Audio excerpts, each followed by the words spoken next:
This episode of the Race F1 podcast is sponsored by ZBiotics. ZBiotics is an absolute game changer because if, like me, you're in your mid-40s, having a night out with a few drinks can leave you feeling considerably worse the next day, and you can't bounce back the way you did when you were in your 20s. But with ZBiotics, you don't have to make that choice between having a great night or a great next day. There's a surefire way to wake up feeling fresh after a night of drinking. It's with pre-alcohol. ZBiotics Pre-Alcohol Probiotic Drink is the world's first genetically engineered probiotic. It was invented by PhD scientists to tackle rough mornings after drinking. And in the words of Jennifer Aniston, here's the science bit. When you drink, alcohol gets converted into a toxic byproduct in the gut. And it's this byproduct, not dehydration, that's to blame for your rough next day.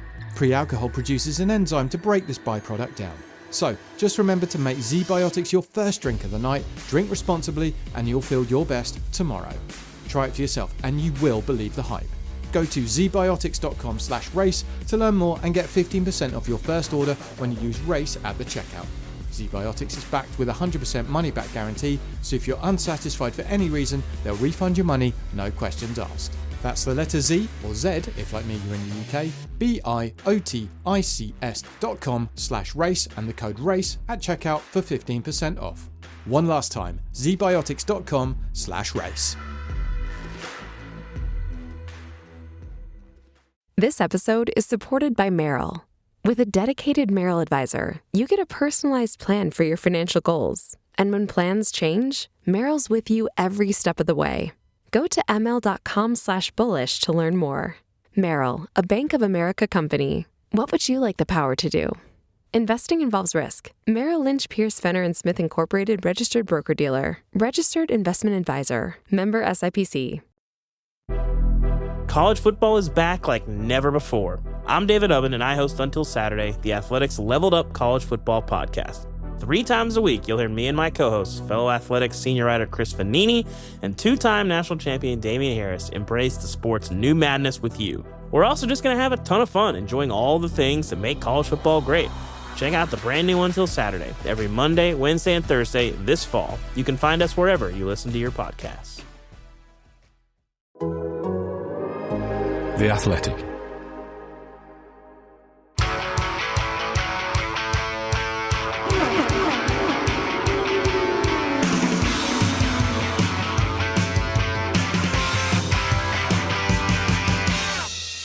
Hello and welcome to the Race IndyCar Podcast. We're back.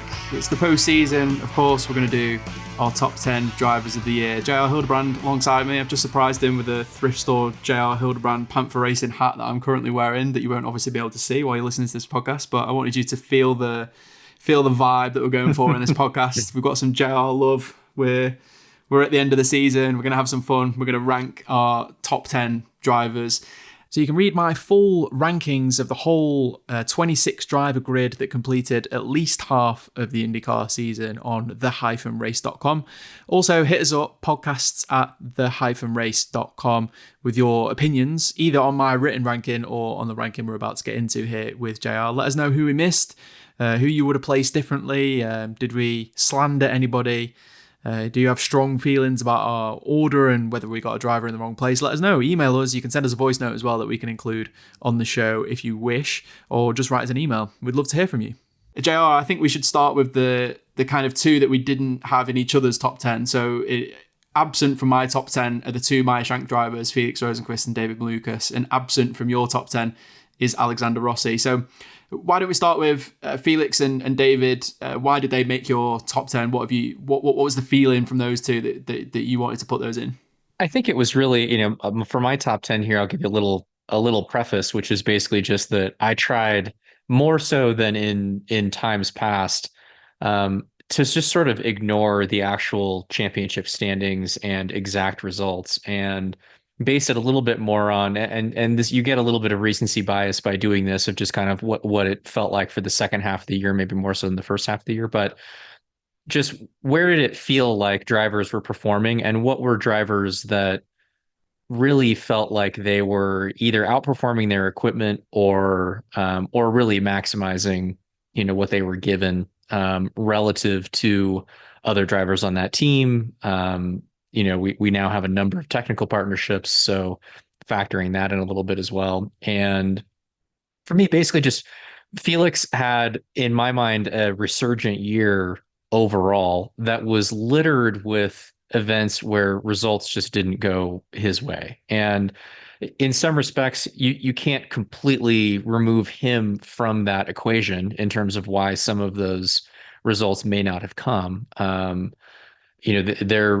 There has been a little bit of a trend, I guess, with Felix that probably deserves more of a deep dive to be more convicted about this, but where he does qualify extremely well on a very frequent basis, and this has been the case over a number of years now, and the race results just kind of don't quite follow the same trend.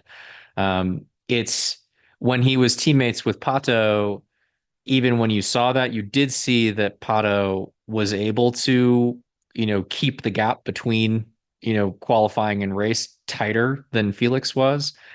That's really the only data point that we have for that. We also know that in that car, Felix maybe was not feeling like he was getting quite the, it wasn't set up quite for him, or it wasn't, he was having to adjust to, the way that the McLaren was.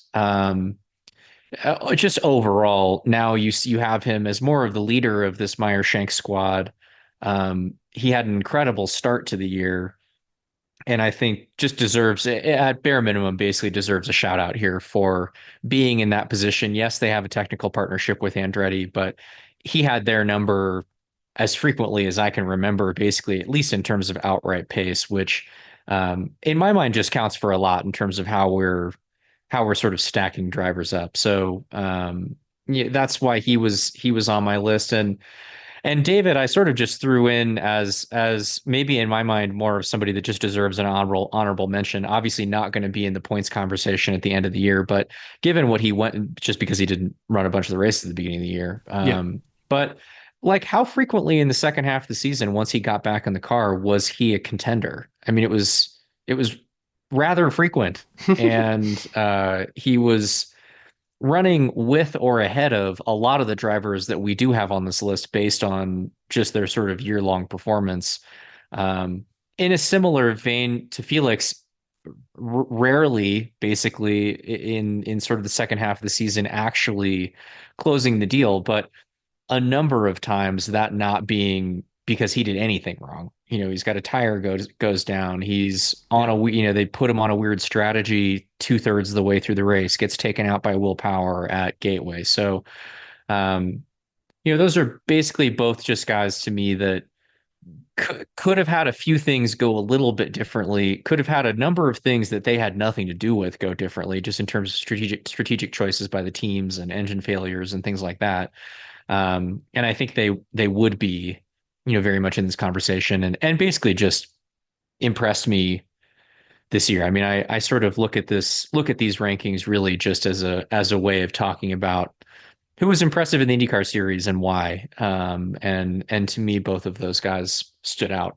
Well, Malukas was the 6th best average qualifier over the season, and given that he did the first 3 or 4 races struggling to turn the wheel with his injured wrist, I think just on a vibe perspective, he's someone we should be talking about, just in a sense of regardless of where he maybe lost a few positions and where he missed out on a few results and a few points, what he was able to achieve jumping in halfway through the season against a teammate who'd been on pole earlier in the year and was clearly, gelled well with that team. And by the way, up against a field who'd had half a season in the car and, match shape, ready to go, and competing against those guys to do what he did was super impressive. And you're right to pick out, I think the only one you didn't pick out was Mid-Ohio, when he had that stall in the pits when he was running in the top 5 there as well. So that was another one that slipped away, but he did also have that silly crash at Iowa as well. So a little mark down there maybe, but a really strong, really strong end to the season. I think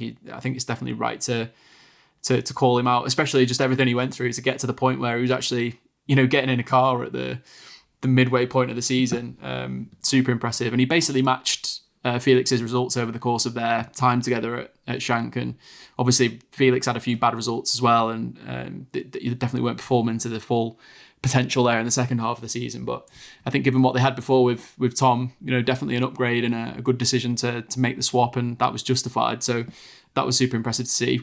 For the rest of the top 10, we've we'll go with, well, we're at 9 now anyway, and we've both got Santino Ferrucci at 9th. I think the thing for me was this back end of the top 10 for me, I could have placed quite a few of these drivers in a lot of different positions and found it really difficult to kind of pick between this group of drivers here. I've got Ferrucci at 9. I feel like if he'd had a better teammate through the season who we could benchmark him off, then we might have got a better vibe for how good he's been this season. I find it really difficult to know how good he's been, because on the one hand, it seems almost ridiculous to bring it up because he was 19th in the points the year before, and obviously he's finished 9th this year. He's gone up 10 positions in the points. Like, you can't really deny that he's had an amazing season. But he's also spoken at length about how much, Penske help and equipment they've got, and the quality of the machinery that they've been able to put out this season. And for me, it's really difficult to know without having that teammate there to benchmark him against, just how good he's done with the equipment that he's had and how far Foyt has come as a team. So I found him really difficult. Anything to add there?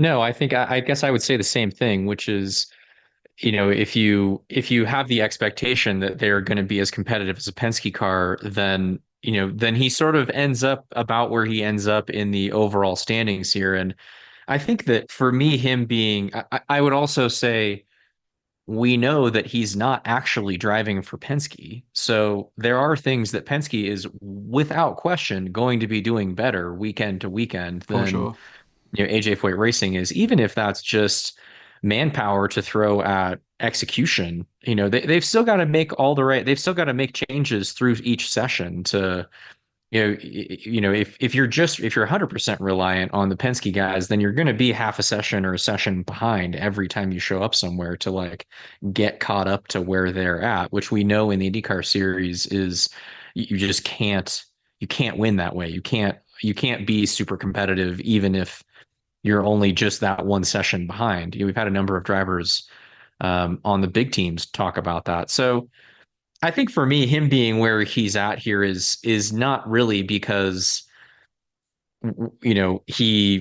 we're counting against him that he's driving for Penske. I think for me, in the big scheme of things, it's that all of the drivers in the actual championship that were ahead of him basically were race winners, were much more consistent in terms of being, top qualifiers, guys that were running in the top 5 and the top 10 on a weekend to weekend basis, had more sort of standout moments. And that really is reflected in the championship points as well. When you kind of take it to that level, just the sort of raw data here basically is that, particularly if you give Joseph back the points that he would have earned for a win at St. Pete, or you split the difference there's a pretty significant gap when you get to this part of the championship rundown. Mm-hmm. And so I think there's a lot to be excited about if you're AJ Foyt Racing, if you're Santino Ferrucci.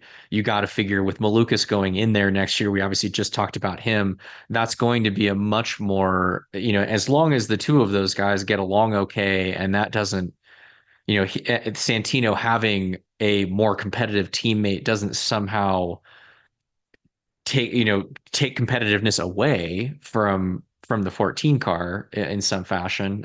We've seen things like that occur. At least in his situation right now, he's the one kind of driving the bus within that team. So it'll be interesting to see how that dynamic shakes out. But you got to think that there's room for him and AJ Foyt Racing to make another step given the Penske backing that they've got. And, we sort of await seeing that happen, but altogether even if you give him all of the Penske stuff, he still had a great season, and had a number of standout performances where it really felt like they were punching above their weight, in the way that the other drivers that we'll talk about, here in the top 10, have clearly done.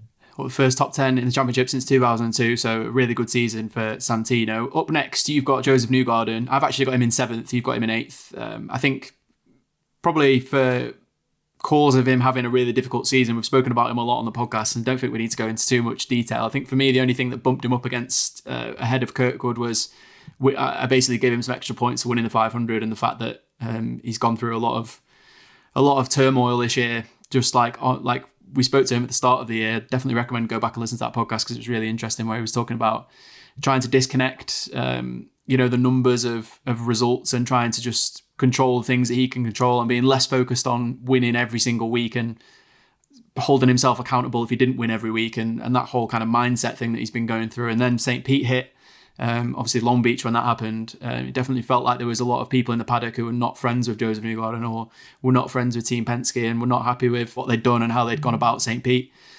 Kind of understandable in certain ways, but I think Joseph definitely did a really good job when he did the press conference at Barber, where he came out and spoke to the media and gave his side of all of that story. And I think just looking at the season, he's had a lot of stuff go against him. I've definitely gone into a bit more detail in my top 10 that you can read on the race. But for me, I think he's made some silly mistakes this year that we just don't normally see out of Joseph Newgarden.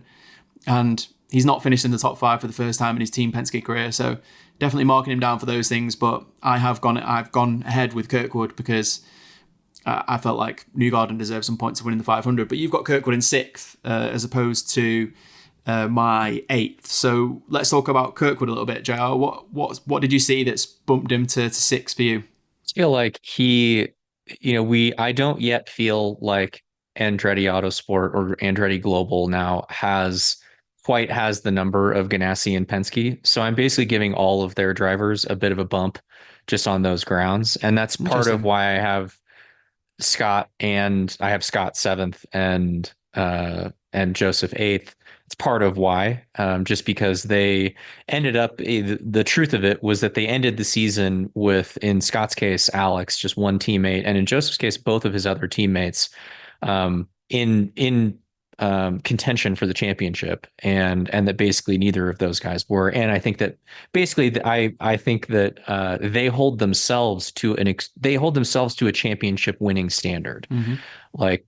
And basically I still think of both of those guys, Dixon and Joseph, as in essence being, maybe now you could make a case that Alex is the leading contender going into a season for championships at Ganassi. Maybe that, torch has kind of been passed, but I don't personally yet look at it quite that way. Like, I still think Scott's got everything that one would need to have to be the number one, even at Chip Ganassi Racing with Alex Palou there.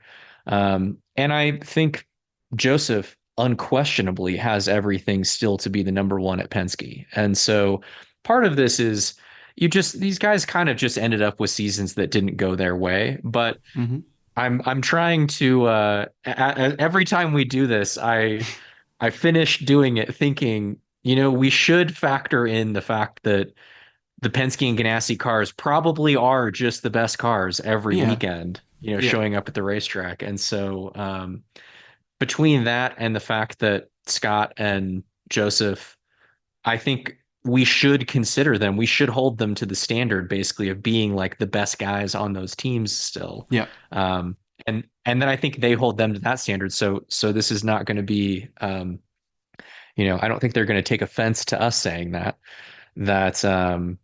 it leaves room to celebrate some other guys, basically, that have done a really incredible job not being on one of those two teams. So that's basically why I moved Kyle ahead of the two of them. I thought he had just, it was less flashy than the 2 wins last year at Long Beach and Nashville.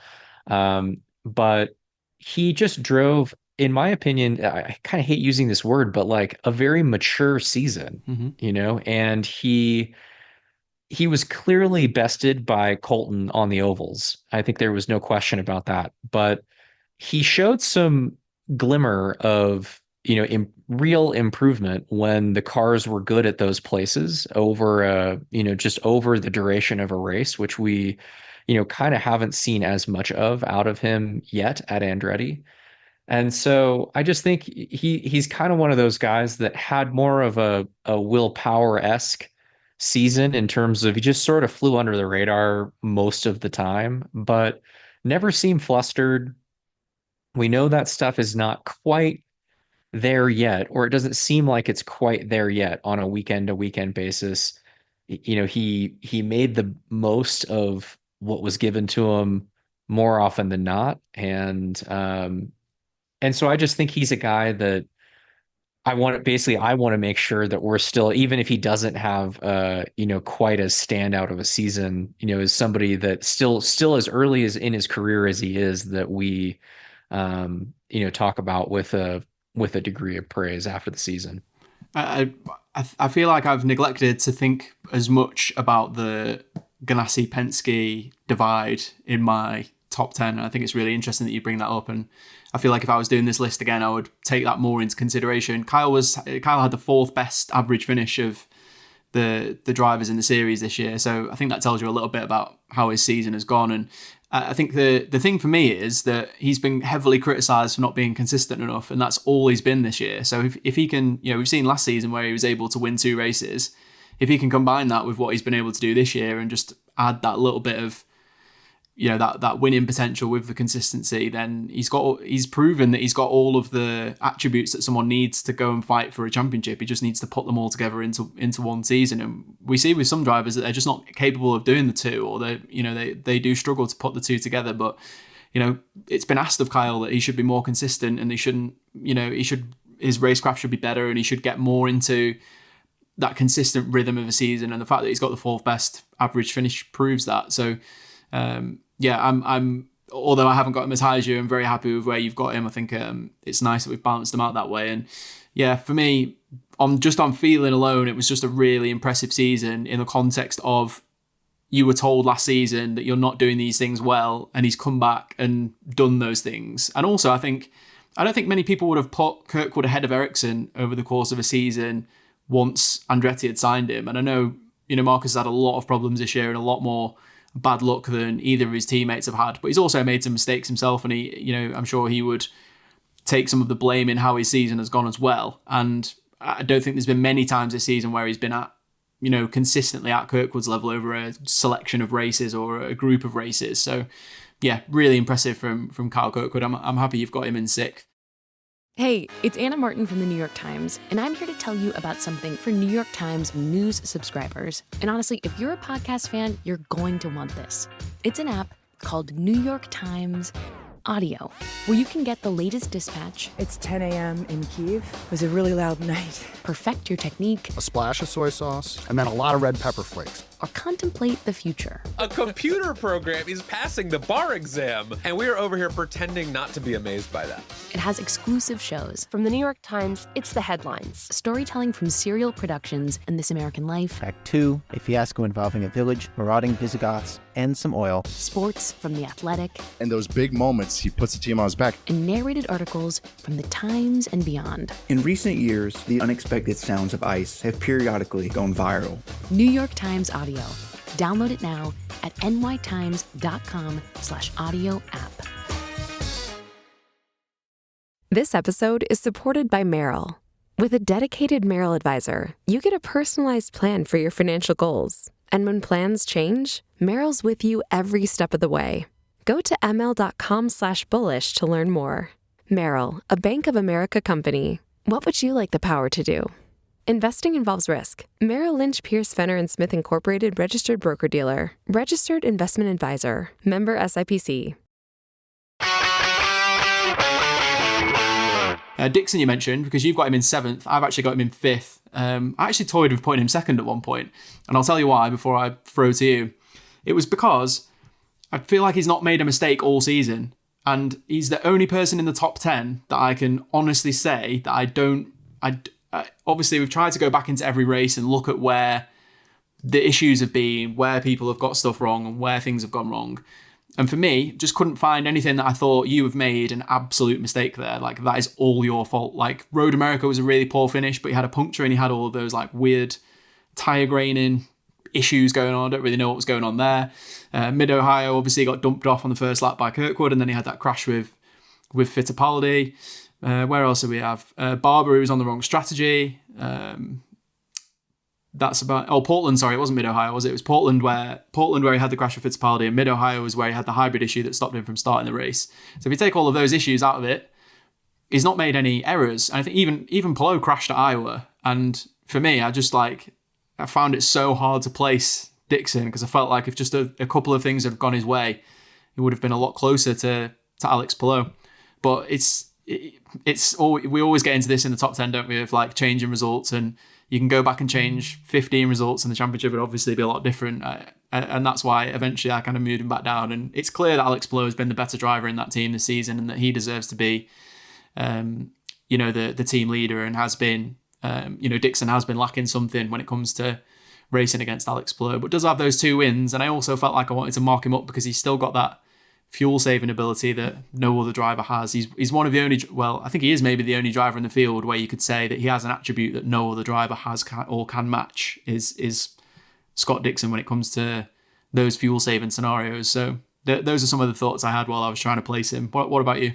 Yeah, I know. I think you're totally right. I mean, I think hopefully what I said earlier, makes it go without saying that I think Scott Dixon is still arguably the best driver in the championship, basically. Oh, yeah. You know what I mean? Sure. So I think that we share the opinion that he's still putting his best foot forward. And so maybe it's unfair. It is unfair probably on those grounds to have him, where I have him in 6th or 7th. So hard to place that group of drivers though. This is what I was saying earlier. It's just impossible. I think honestly, I basically thought, does Scott Dixon listen to this podcast? No. So is he going to give a shit where I put him in the standing? No. So I'm just going to stick him down as like a placeholder here, because we got to stick him somewhere in here. But I want to be able to talk about these other guys that really had, more interesting things to talk about than us just sitting here jamming on about how great Scott Dixon is. So Scott, if you do happen to listen to this, I love you, man. And we both think that you did a great job this season. We certainly don't think you're the 6th best guy or the 7th best guy in the championship, but we're trying to make room for the young bucks that we've yet to build such an opinion of. I think you said earlier that you still feel like going into a season, you still feel like he could be a guy who'd win the championship and is one of the favourites. So I think that says how much you rate him and what you think about him. I want to jump to Pato next, JR, because I've got Pato down in 6th. He would be the logical next number for me to jump to, but you've got him up in 3rd. So I'm kind of interested in why you have him placed so highly, and you've got him 2 places above where he finished in the championship as well. So I'm kind of keen to hear your thoughts on this. I'm going to guess that it's something to do with the fact that you feel like he was the dominant McLaren driver and that he deserves some props for leading that team. Yeah, I guess my general MO here is just that until we can, and this is hard to do because Ganassi and Penske, you could argue that Ganassi and Penske have like the best drivers also, I guess, right? But I just feel like this year in particular, we have just heard from so many people how much better they still think Ganassi and Penske are than everybody else in terms of the resources that they can rely on, and the amount of testing that they end up doing for the hybrid compared to everybody else, and all of this stuff that I feel like, and then coupled with the fact that while Pato did not win the Indy 500, he did not win Nashville at the end of the year. Watching him in those races, I just sit there and watch him, and I just think he's not getting enough credit for having put himself in a position that maybe nobody else in the field could have managed to put themselves in that car on that strategy, basically. And so having him 3rd for me really is just to point out how impressive I think that has been from Pato, that he has had like, when you think about, he maybe gets, I don't know, like I don't really like pay attention to the noise that goes on around the way that people think about drivers, on the internet or whatever. But like, I feel like he has over time gotten kind of a rap for, I don't know, being too lackadaisical or kind of not seeming like his head's in the game enough, or, making silly mistakes or doing these kinds of things, or maybe that there's some discussion around being more like that when the pressure is really on or something. And to me, it's just like his season this year was the opposite of that. Like it seemed like in these situations where it really came down to it and it really mattered and the stakes were high, he was just managing to hang on to the thing in a way that I just thought was special. basically. That I had a hard time watching it, not being really impressed with what he was able to do. And you had Rossi there, who is somebody who over the last 5 or 6 years you would have thrown at times into the conversation of like a top 3 driver in the championship potentially. And so for him to just again seem so overwhelmingly to have maximum pace in that car on a weekend to weekend basis, to be able to extract it's not to say that we didn't end up talking about Alexander. Alexander also had a great season and probably deserves to be in our top 10 here. But just based on feel, Pato to me stood out as much as basically anybody did in terms of what he was able to do in the equipment that he had, on the strategies that the team was making for him, and kind of just has this ability to pull things out that like we've said, we don't know for sure that the McLaren isn't just as good as the best that Ganassi and Penske are bringing to the table, but it has certainly not been proven to us yet that's the case. And so if we were going to take the stance that it's not, then his results and the way that he just gets through weekends is particularly impressive.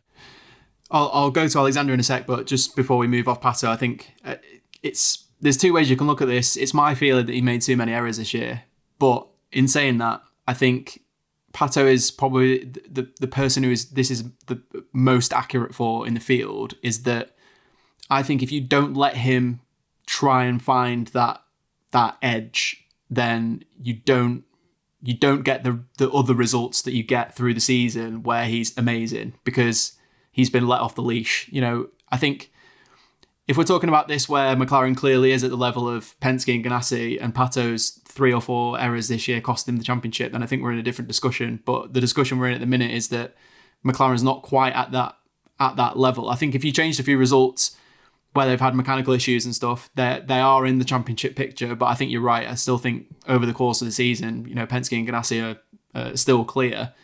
And I think that Pato's, rather than focusing on the number of mistakes that Pato's made, I think you have to also factor in the elite performances that he's dragged out of that car that I don't think he gets if he's not let off the leash in that way. I think that's just something you have to accept about how Pato races at McLaren at the moment, and how that car is, and how he feels he has to drive in order to get the best results over the course of the season. I think the really interesting thing for Rossi, for me, was that I think it's obviously we have to remember Toronto where he didn't race, so he was 10th in the championship, but he had a better average finish than Ferrucci, and his average finish was actually only 0.4 worse than Pato, which when you say that out loud is like, it doesn't sound like a lot, but the difference is Pato's got that elite performance where he's winning races and he's scoring 2nd, 3rd places that Rossi hasn't got. He's only got 1 podium this year, so those extra points for 1st, 2nd, and 3rd, Pato's picking them up, and that's why he's 5 positions clear in the championship. So in terms of average finish, they're very close together. But in terms of the points and how you have to race an IndyCar season, I agree with you that Pato's some way clear, and that Rossi wasn't on that level. But I felt a little bit bad for Rossi, even though he caused this crash at Toronto. That was an area where a lot of people were crashing at the time, and I think it would have been really easy to make a mistake there where he did at that difficult point in practice, and he certainly didn't deserve to have a broken wrist out of it. So I think people will quickly look at the points there. He's 1 point behind Ferrucci and 40 points behind Newgarden, but maybe that's a little bit of a different picture if we put Toronto back into it. So that was an interesting element of the whole top 10 for me, was trying to remember that Rossi had missed the race and that we needed to factor that into the whole thing at the end of the year. So yeah, I've got O'Ward at 6th. Obviously, we've discussed already that you had Kirkwood at 6. So I guess the next driver we move on to is you had Power at 5, I had him at 4. I guess for me, and this might be a little bit similar for you, I'll pass to you in a second. I think for me, I've basically marked Will down. I had him at 4th before the season finale. Actually, I did a quick draft of the top 10 before Nashville, and he was still 4th in that. So nothing's changed from Nashville for me, although obviously he was very unlucky with the belt situation. I think for me, he was the only Penske driver when we cleared sort of half season, who had a realistic chance of really taking the championship to Alex Palou, and he made too many mistakes when the opportunities were there for him to fight for that championship. And I hate to say it because he's done a great job bouncing back from what was an awful situation last year that you wouldn't wish anyone on. He's come back from a lot, and obviously it's great that his wife's able to come back after her illness and attend the races with him, and he's much more back to a 2022 style form that we saw from him then when he won the championship. But for me, the championship was there for the taking, and Palou even made a mistake and had some issues that opened the door for Power to really take advantage of it, and he made too many errors when those opportunities were there. So that's kind of why I've bumped him down. It's not a nice way to do it, but unfortunately, those were the clutch moments of the season where he had a big chance to eat into Palou's lead and turn things around, and wasn't quite able to do it. So yeah, that's kind of why I've got him there. What are your thoughts on him, and why is he fifth in your ranking? Yeah, I think maybe similar, a little bit of what you discussed, a little bit of what we talked about with what I mentioned with Joseph and Scott, is just I have built up an expectation of these guys because they've been so good for so long, that sort of taking a page out of what you just went through, that like, yeah, when it's there for the taking, they're going to grab the bull by the horns and like stick it to you, and it just ended up, for Will this season, he just didn't end up having a second half of the season that really went that way. And that it was a little unclear exactly why that was at all times. But again, I think if you factor in that you figure that he's basically in the best car weekend to weekend, and isn't managing to put those results together, at this point, I just hold those guys, Power, Newgarden, Dixon in particular, as former champions that are still, you could make a case that whether they're exactly in their prime still or not, that they're still driving for one of the best teams in a position to do that. I just hold them to a higher standard at this point than I do even McLaughlin at Penske, even maybe Palou at Ganassi, for that matter, and certainly Pato and Colton, who are the guys that I've put in ahead of Will in this list. So again, I think it's kind of, refreshing maybe the audience's memory that we're not here to try to just make a list of who do we think the best drivers in the IndyCar series were. We're sort of mashing that together with how do we think their seasons went relative to, I certainly think about it relative to what their ceiling was. And so in that particular case, we know that Will's ceiling was certainly higher this year, and in some cases, just out of pure execution, it just sort of didn't end up really materializing that way in the end. This episode is supported by Merrill. With a dedicated Merrill advisor, you get a personalized plan for your financial goals. And when plans change, Merrill's with you every step of the way. Go to ml.com/bullish to learn more. Merrill, a Bank of America company. What would you like the power to do? Investing involves risk. Merrill Lynch, Pierce, Fenner & Smith Incorporated, registered broker-dealer. Registered investment advisor. Member SIPC.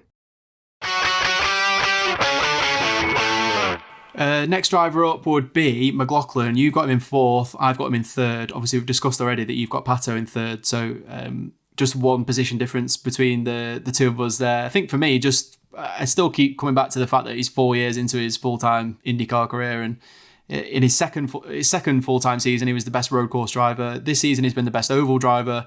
He seems to just add something to his game every single year that takes him to what feels like another level. And I think if he could have a couple of races back, Detroit definitely. I think if he could have that one back where he was running fourth and spun into the tyres there, right at the final corner, basically, isn't it? Or the one before the final corner into the tyre barrier there. That was a big one. I think obviously he had a gearbox issue at Long Beach, which made him finish 26th, and he was taken out at Toronto by Power, although he took Power out at Laguna, so kind of a balance out of the two there, let's say. But just his general performance, I think, for someone, with the least amount of experience in the top 10, really, in terms of his IndyCar career and being able to produce this form. Obviously, people will point to the fact that he's probably in the best car or one of the best cars. I know Penske and Chevrolet will definitely feel like they should have won the championship this year and should have had that little bit more success than they did, and it's not gone their way. St. Pete, a big deal for McLaughlin, obviously costing him a lot of points. I think if you gave him the the St. Pete result back, he'd tie with Palou on points and then win on a tiebreaker. So it's I don't want to say it literally cost him the championship, because things could have gone differently, and Palou might have raced the second half of the season a little bit differently if McLaughlin was much closer and stuff like that. I think you have to be careful about just changing the points at the end of the year and saying this would have been different. But it's a really interesting one. I think he's just come on so much and seems to just develop every single year and add something else. And I think when you just consider that he's going up against Will Power, who's going to go down as one of IndyCar's best drivers and is the series best ever qualifier, and Joseph Newgarden, who's a 2-time champion, almost definitely should have won at least 1 or 2 more championships, has won 2 Indy 500s and is going to continue to win and achieve great things. To have those two as your teammate and still be able to distinguish yourself from them as doing something special, I think it's always important to consider that context of, like, he's got no right to be better than those two at anything really at this point in his career, but he is, and that just shows how good he is, I think. Yeah, I mean, I think you could make a case. I considered McLaughlin at number 1 above Palou in this list for all of the reasons that you just mentioned, which is basically that if you really just factor it all in and you take away the team side of it, then you have to just be ultra impressed with what he is capable of doing just on the average weekend now at this point. To your point, to the point that you had made, it up until this point, he has clearly been lacking a little just compared to his teammates, who you could argue are like probably 2 out of the 3 best guys in the series on ovals. Maybe they're the 2 top guys on ovals. I think you probably still throw Scott in there. His results have not really reflected that, though, over the last few years. Maybe you throw Pato in there, but long and the short of it is you certainly got Newgarden there, who's just been absolutely dominant at these places, and Will, who has like in his championship season, even he was out qualifying Newgarden at Iowa, at Gateway, at all of these places. You've now got McLaughlin, who matched or beat those guys' results basically at every step along the way. Yes, the other 2 guys had some issues at some of those places that I think if you were to just look at the stat sheet of like average finish at those places, it's not really reflective of where it should have been. Certainly for Joseph, when you factor in his Milwaukee weekend, kind of above everything else. But that all aside, McLaughlin has just put himself squarely in the conversation as being one of the best guys, just outright with no caveats in the IndyCar series, which is extraordinary. And my only rationale for just sticking him third was ultimately he didn't win the championship. There were some things that I think he had frustrations with himself at some points along the way this year. And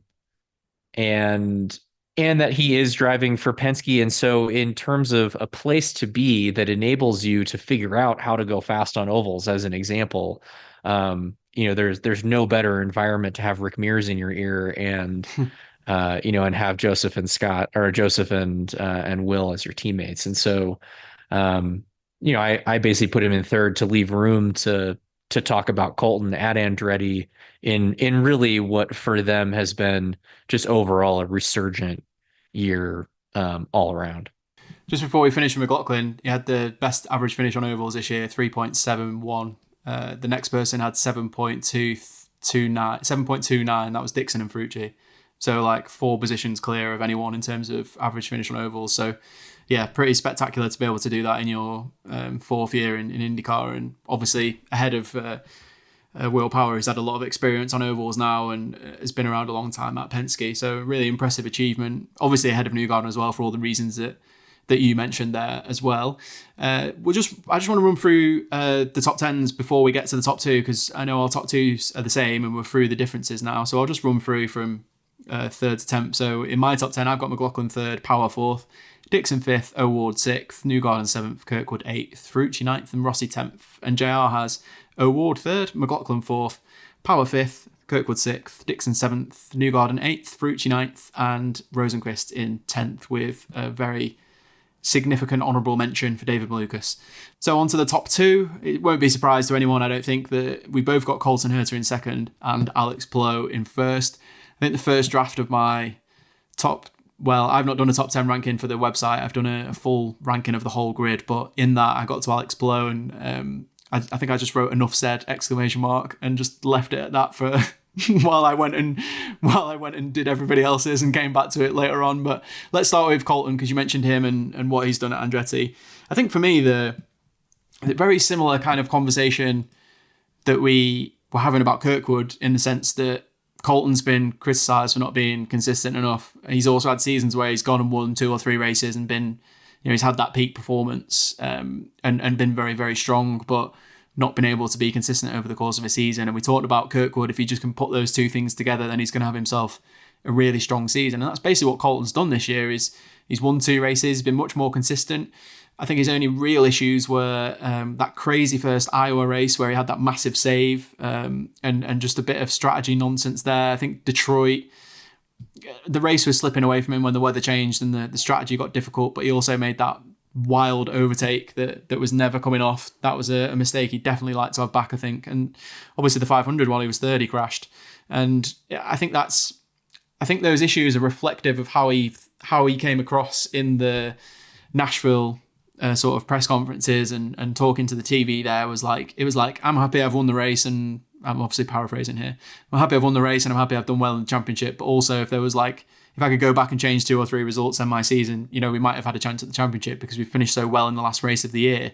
I guess drivers always feel that way. If they win the last race of the season or they're in the top 3, then they're thinking, if I just had a couple of results different, then I would have been in a much better position. Obviously, it's the sum of the parts, the whole year that counts, but that momentum in the last race of the year always feels significant after the fact. So, yeah, I think I was really impressed by that sort of self-reflection and just looking back and thinking, do you know what, if I hadn't have made these couple of mistakes and if we had a couple of races back, maybe we could have won the championship. And the fact that he's not celebrating second and that his mind immediately switched to, here's where I can improve and where we need to get better, that was really impressive to me and made me think that I don't think this year is a one-off and that he's going to be able to repeat this if the car is as good as it has been this year and maybe even better. What do you think about Herta? Is there anything to add to that, Joe? No, I think I really just thought about Colton in this context, which was if you just stuck him at Penske tomorrow, like where does he stack up? And I think he's just instantly overnight, like as much of a contender as any of those guys in the exact same stuff, in the same environment, with the same resources, with the same, spotters, with the same, I don't know, whatever. I mean, it's not like I know Colton spotters. I know that's not part of his issue or something, but you know what I mean? Like you've just got such a locked in situation at those places where there's no question marks. There's no room for, there's no BS basically, and I think that, so if you just kind of, this is an assumption, which may be inaccurate, but if we just made the assumption that on average, like on a week to week basis, that the Penske cars just on average are better or are more what their drivers are looking for, or are just going to be a little bit more high performing. To me, that's all that Colton needs. He just needs to be in a situation where he doesn't feel like he has to overreach. And I would put Pato in the same scenario, that if you just give those guys a situation where they don't have to overreach, they've got the speed and they're both really good on ovals. So just in terms of the way that they can extract performance and average pace and in and outs and all the stuff, like they've still got those two guys to me have, and we'll kind of like lump McLaughlin into this, but I think of this particularly with Pato and Colton, that they've still just got like the young guys flair, kind of that even, we talked about this at times during the year, that it's like you can see now that like Dixon, you see that still from Dixon and Newgarden and Will Power, but it just feels like they're having to put a lot of effort into generating it. and for Pato and Colton, it's like, it's just there all the time, every day. And you give them a locked in situation where the car is really good and all they got to do is just go out and rip. Like, that part of it is completely, like, if they got to just go stick it on the high line for a stint to get by everybody, they just go do it, And so I think that ultimately was kind of my rationale for putting him second above McLaughlin, was just that he doesn't have that. Pato doesn't have that.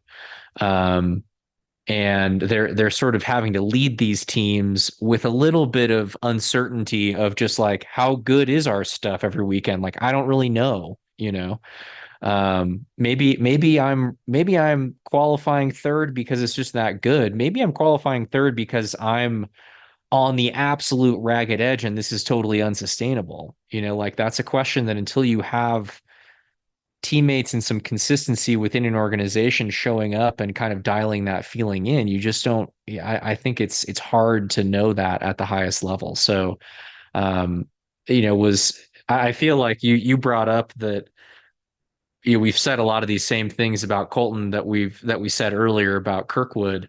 I do think that those two guys, they're sort of separated by a year or something in terms of where their trajectories are. But I totally agree that it feels like they're on kind of the same journey here. And, that this year was a year that, both because I think Andretti did get better, but also because they heeded some of that in the off season. As drivers and just performers, that we saw that growth from both of them. I think Andretti, I don't want to get too far off because we're obviously doing our top 10 for this year, but I'm so excited to see how Andretti plays out as an operation next year, just based on the fact that they're losing Meyershank. So they've basically got 2 fewer cars that they can access for data, but they're claiming people back, so they're going to have more people to spread across those entries, which we've seen. It's been so successful this season, dropping from 4 cars to 3 and kind of keeping all the same people, but just spreading more people across those 3 cars as opposed to sort of spreading yourself thinner across 4. So I guess not only dropping from 4 to 3 for this season, but losing 2 more cars that aren't quite theirs, but do help in terms of just gathering data and obviously running a lot of the same equipment. Taking those cars back, because Chip Ganassi Racing will be supporting Meyershank next year, not Andretti. So it's going to be really interesting to see how that impacts Colton, Kyle, and Marcus as well. I'm sure they're focusing a lot on the Indy 500 and making sure that they're in a similar position that they were this year there, and looking at all that. JR, Pato, before we sign off here, I joked that I'd kind of written enough said. It definitely didn't feel...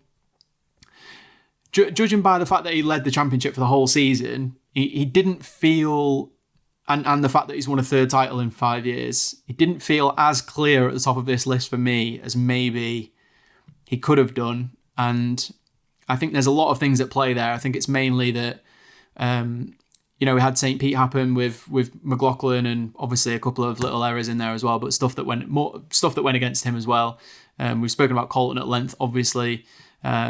I just felt like there was a couple of people who I could maybe have made like an outside run at number 1. But at the end of the day, what Alex Blow's been able to achieve is obviously phenomenal. And I don't think he was ever going to be unseated at the top for me, as much as I felt like there was people there who deserved significant praise for what they've been able to achieve this year. It was really strange to see him crash a car.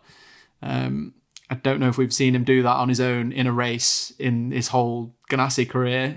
He's obviously had things go wrong, and he's been involved in incidents where he's been taken out. He had that one with Marcus Ericsson at Road America, didn't he, a few years back? But yeah, I can't think of an incident where he just threw it off on his own, which was, wild to see. Obviously had that reliability issue at Milwaukee with the battery that pinned him to the back and finished 19th there. Apart from that, and being taken out by Newgarden at Detroit, and Nashville where he was 11th, he's basically been in the top 6 or the top 5 for the whole season. So yeah, 14 top 5s in 17 races is just ridiculous. And part of me really does want to just transplant one of those other drivers into that 10 crew just to see what that would achieve and how different it would be, because I think we can get caught up saying how good Polo's been, and I don't think there's any doubt about that at all. But I really feel like the 10 crew doesn't get the amount of credit that it deserves for just like the sheer number of races that it puts Polo into good positions from difficult ones, or they'll be running fifth and a kind of strategy plays out, and at the end of it, they'll be third. And that's only 2 positions, but that's a massive number of points when it comes to the end of the season. And when you're doing that every single race, when you're just adding 2 positions every pit stop, it's such a, I don't want to say a cheat code, but they're just so good at what they do, the strategy and how they move Alex Palou forward. And he obviously fits into that scenario so well. He's so calm and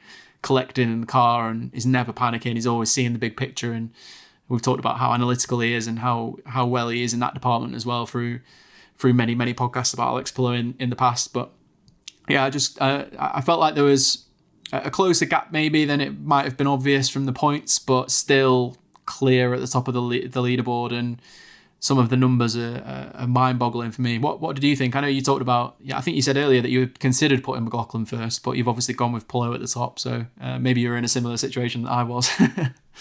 Yeah, I think it's sort of one of those things that they're much like you said. There are some other drivers that in a certain light stood out more than Alex did in terms of their performances this year, or maybe had more, I don't know, more evident peaks or something. But just when it came down to it, I think the stat that you mentioned, 14 out of 17 in the top 5, there's no way that being able to do that is its own skill. And I think that maybe just isn't it's not as sexy or something as, going from the back to the front 5 times or something, but it's just an incredible thing to be able to do. And we can't understate how hard it is to do in this championship with the way that it works. And then you look at a couple of the times where that didn't occur this season, and it's like, okay, maybe once it's like his fault, and once it's because they just didn't quite have the pace, and once it's because he gets taken out at Detroit, So I think that just the overall body of work is really impossible to argue with him being at the top of this list. He feels very Scott Dixon-ish in terms of how we think about having to beat him every year, and similar to the way the 9 crew was for a long time, which was, and I think it's important that we don't take away the fact that Alex just being who he is and being able to do the things that he can do on the track is a part of what gives the 10 crew the confidence and the performance that they have also. It's like when you are just so totally aligned with the people that you're working with, and you have that sort of second nature communication without even having to say it out loud in terms of how you're thinking, what you're going to do next, whatever, when you can start to sort of see 30 seconds ahead all the time in terms of what's going to play out and how things are going, you end up just making higher percentage decisions for your team, your guy, whatever along the way. And so I think that's, I basically bring that up just to make sure that, we point out that part of that is because it's Alex in the 10 car. It probably isn't a situation where, as good as the 10 crew is, as those individuals are, it does take the right driver in that situation to really maximize what each of those other individuals, whether it be a tire changer or strategist or engineer, to get out of it. And so, it feels a little bit like I don't want for Alex to like get bored being in this position. It feels like he's the type of guy that maybe needs a little something, needs a little side hustle just to keep himself honest, in the IndyCar series. Having said that, he's going to come and do the 8-hour race, it sounds like, at Indianapolis, the Intercontinental GT. But he's such a likable guy, and he's just honest, and in terms of kind of just what you get from him, in terms of the way that he feels about stuff, the way that he thinks about stuff. And you can see why he works so well within that group and why they work so well for him. He's sort of and now has been for 2 seasons here in a row, like the man to be dethroned at the top. And there really was nothing about how the season went, that made me think that has occurred. Big thanks to JR for putting all that effort into ranking those top 10 drivers ready for this week's show. Just before we leave you, obviously you'll be aware now, I imagine, that Alexander Rossi has joined Ed Carpenter Racing. A bit of a surprise move and one that came about quite quickly, definitely underpinned by Ted Gelov, the Indiana-based Heartland Food Group products owner, known for producing Splendor sweeteners.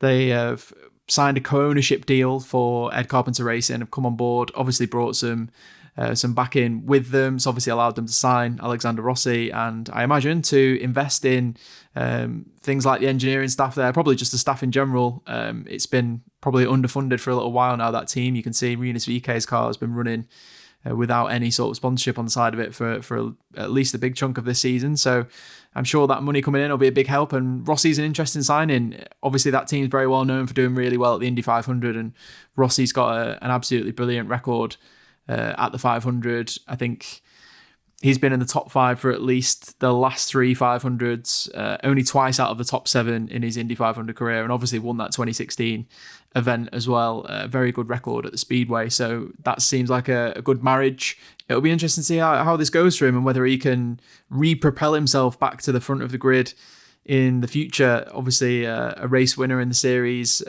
before 2019 was hotly contested by teams like Penske and ended up staying at Andretti and then moved to McLaren. But he's in the last few years, he struggled to rekindle that race-winning form, as I'm sure is a very well-trodden news story and one that I'm sure you're aware of. Keep an eye on this fast-moving, silly season. By the time you've listened to this podcast, we'll probably have another big driver move announced. We've also got Logan Sargent testing with Meyershank Racing. That's emerged. And on the next episode, I'll come back to you with a little bit more detail on that as well. Thanks for listening to this episode of the Race IndyCar Podcast. You can email us, podcasts@the-race.com, with a voice note you can be included in the show, or you can also just email in text questions, anything you want JR and I to get into. If you've got anyone that you want to hear from the paddock, let us know. We can always get people in to be interviewed, and we'd love to hear your thoughts, so let us know. That's all for this week's episode of the Race IndyCar Podcast.